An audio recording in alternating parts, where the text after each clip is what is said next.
Good morning. It's Wednesday, October 22nd, 2014. I'm Steve Miller, and this is the Asia Brief. As dawn prepares to break in Hong Kong, here's a recap of yesterday's major developments. The big news of the day, of course, was the highly anticipated talks between Hong Kong officials and student leaders. Chief Secretary Carrie Lam, Hong Kong's number 2, represented government officials and pleaded with student protesters led by the Hong Kong Federation of Students to work within the system. She said, "We should work within the system and enhance the transparency and competitiveness of the system as a whole. This is a good opportunity and a meaningful dialogue. I hope the community will stay united." Alex Chow, one of the student leaders, responded, "Why did the people come out? People felt they had no choice. They had to come out and make their voices heard."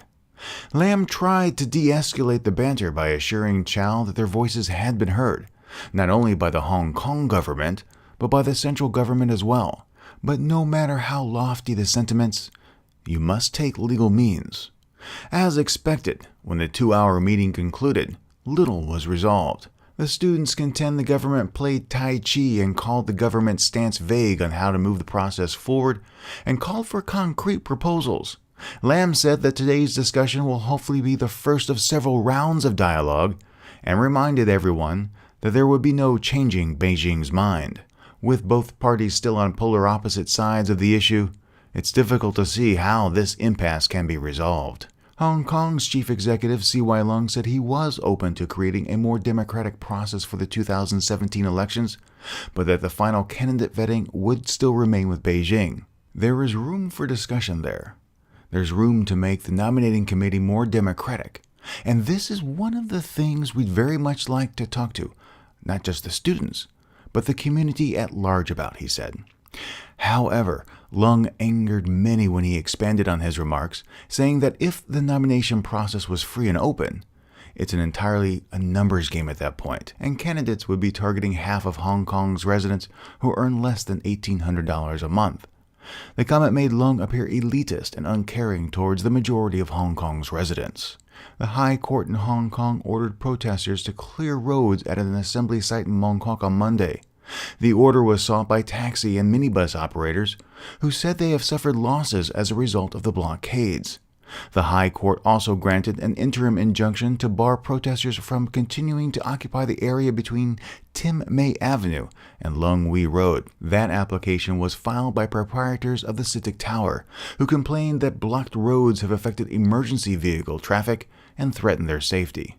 Both of these injunctions, the first to have been issued, expire Friday. A video surfaced Tuesday showing a teenage boy who ran away from Australia to join the Islamic State.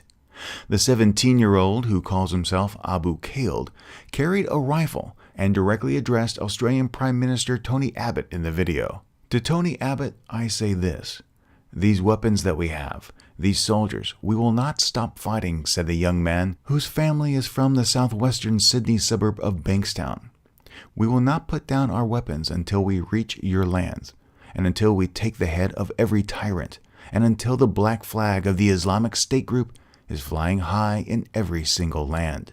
Abbott fired back in a statement, "ISIL is a threat that reaches out to Australia and our allies and partners. That is why Australia has joined the coalition to disrupt and degrade ISIL in Iraq, and is giving our law enforcement and security agencies the powers and resources they need to keep Australia and Australians as safe as possible." To end this podcast on a bit of a happier note, Lonely Planet has named Singapore the world's #1 country to travel to in 2015. It noted that multicultural Singapore is always celebrating something, and has more reason to do so next year when it turns 50. And finally, North Korea has released Jeffrey Folwe, one of 3 Americans that were being detained.